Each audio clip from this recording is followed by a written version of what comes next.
since we've spoken, you've toured Australia, you've recorded a new album, you've been pretty busy. Yeah. So I guess let's first of all have a quick look back to your tour around Australia a couple of years ago. That was great. I can't wait to fucking go back. Where did we play? We played the Tote and a couple festivals.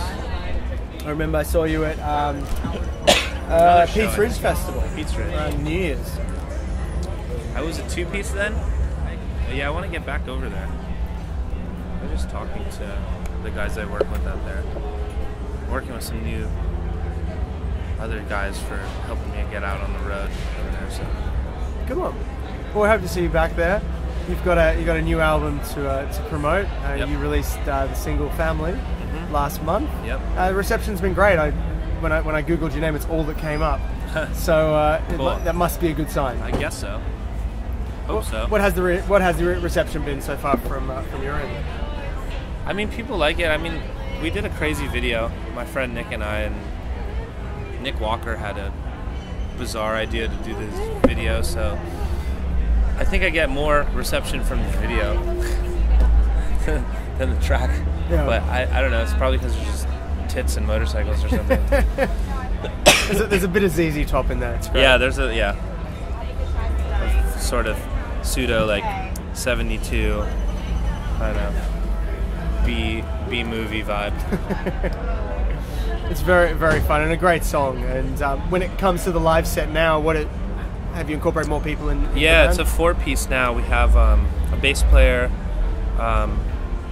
2 guitars, drums, and the other guitarist will play keys as well.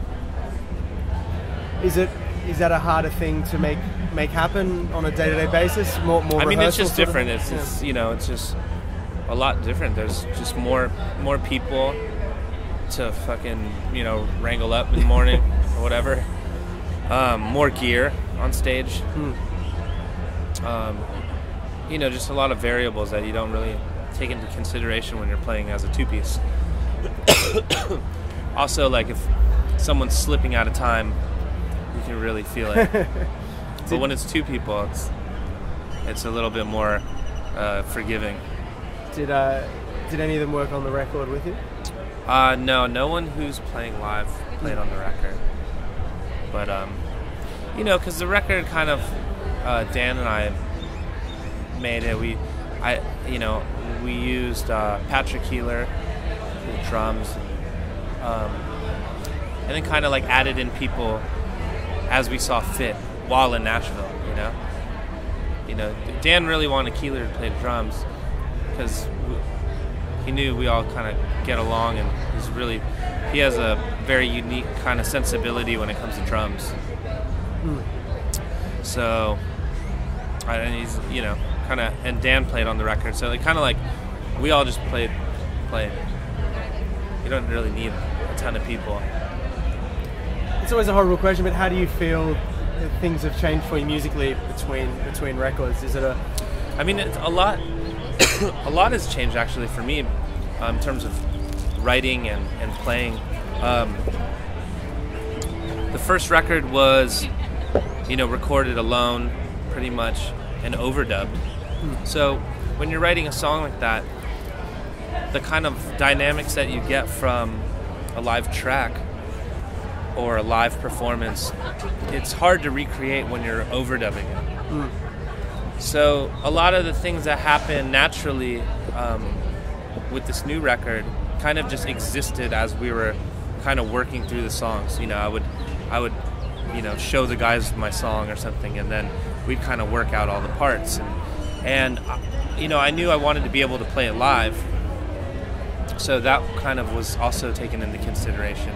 So what we ended up doing was just recording the record as live as we could. So, as many people that could play on it that we could record, we would just do it that way. I mean, there's tracks on the record that we did in one take that are 4 people playing at once, and that's the track.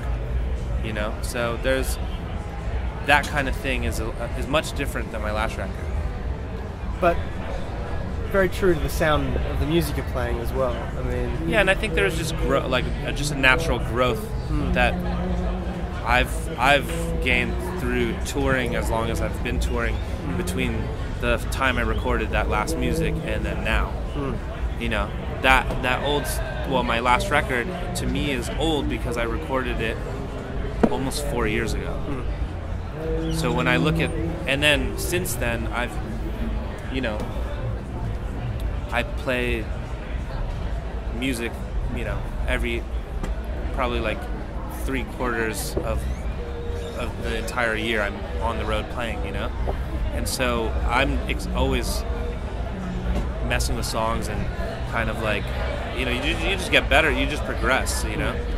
And so when I recorded this new record, I knew I wanted to add that element in there of like some progression, you know? Do you write music when you're on the road?